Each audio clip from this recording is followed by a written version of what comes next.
नमस्कार विद्यार्थी मित्रांनो, आज आपण खूप महत्त्वाच्या गोष्टीवर चर्चा करणार आहोत. बघा, दिवसभरात तुम्ही किती वेळा मोबाईल अनलॉक करता सांगा बरं. कोणी 10 वेळेस करत असेल, कोणी 50 वेळेस किंवा कोणी तर 100पेक्षा जास्त वेळही करत असेल. तुम्हाला वाटतंय तुम्ही फक्त एक मेसेज बघताय किंवा एक रील बघताय, पण खरं सांगू, त्या 5 इंचाच्या स्क्रीनमध्ये तुमचं स्वप्न, तुमची पोस्ट आणि तुमचं संपूर्ण करिअर हळूहळू जळून खाक होते. मित्रांनो, आजचा हा व्हिडिओ फक्त माहिती देण्यासाठी नाही, तर तुम्हाला जागी करण्यासाठी आहे. जर तुम्हाला वाटत असेल की अभ्यास करताना मोबाईल जवळ असूनही तुम्ही फोकस करू शकता, तर तुम्ही स्वतःला फसवताय.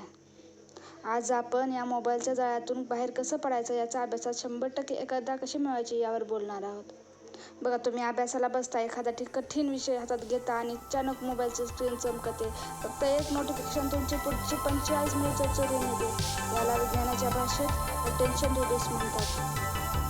म्हणजे काय, तर एकदा तुमचं लक्ष भरकटलं की पुन्हा त्याच एकाग्रतेने अभ्यासात मन लागायला किमान 20 ते 25 मिनिटं लागतात. विचार करा, दिवसातून 10 नोटिफिकेशन म्हणजे तुमचे 4 ते 5 तास वाया गेले. करिअर वाचवण्याचे 3 टप्पे तुम्हाला मी सांगते. सर्वात महत्त्वाची गोष्ट म्हणजे अभ्यास करताना मोबाईल तुमच्या रूममध्ये नसावा. मोबाईल तुमच्या रूममध्ये तुम्ही ठेवू नका.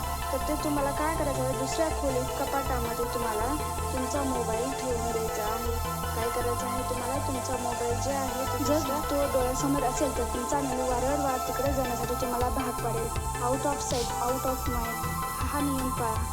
डीप वर्क दुसरा आहे, ते म्हणजे डीप वर्क मोड ऑन करा. अभ्यासाचे स्लॉट ठरवा. 90 मिनिटचे अभ्यास आणि 15 मिनिटे ब्रेक. पण या ब्रेकचा अर्थ मोबाईल नाही. या ब्रेकमध्ये पाणी प्या, थोडं चाला किंवा डोळे मिटून शांत बसा. तुमच्या मेंदूला माहिती प्रोसेस करायला वेळ द्या. त्याला नवीन माहितीचा कचरा होऊ देऊ नका. त्याला थोडा वेळ द्या, थोडंसं शांत होऊ द्या. पुढचा टप्पा आहे, यालाच आपण काय म्हणायचं, तर डीप वर्क मोड ऑन म्हणायचं. समजलं? तर बघा, पुढला टप्पा काय आहे. पुढचा टप्पा आहे सोशल मीडियाचा उपवास. परीक्षेचे शेवटचे 40-50 दिवस उरले असतील तर इंस्टाग्राम आणि फेसबुक सरळ अनइन्स्टॉल करा. विश्वास ठेवा, तिथे काहीही बदलणार नाही, पण इथे तुमचं आयुष्य बदलू शकतं. ज्या दिवशी तुमच्या नावापुढे अधिकारी लागेल ना, त्या दिवशी हजारो लोक तुम्हाला फॉलो करतील.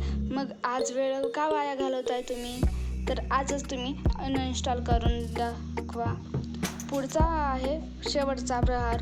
तुम्हाला काय करायचं आहे, तुमच्या आईवडिलांसाठी, तुमच्यासाठी जे स्वप्न पाहिले ना, ते या रीलपेक्षा नक्कीच मोठं आहे.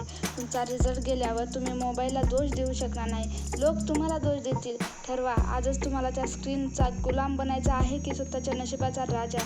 मोबाईल आज बाजूला ठेवा आणि पुस्तकात डोकं घाला. यश नक्कीच मिळेल. जर तुम्हाला ही भीती वाटली असेल आणि आता अभ्यासाला लागावंसं वाटत असेल, तर आजच तुम्ही कमेंट बॉक्समध्ये आय विल फोकस असं नक्की लिहा. व्हिडिओ आवडला असेल तर त्या मित्राला पाठवा जो अभ्यासापेक्षा मोबाईलमध्ये जास्त असतो. भेटूया पुन्हा एका पॉवरफुल व्हिडिओमध्ये. तोपर्यंत मोबाईल सोडा आणि लागा अभ्यासाला. धन्यवाद.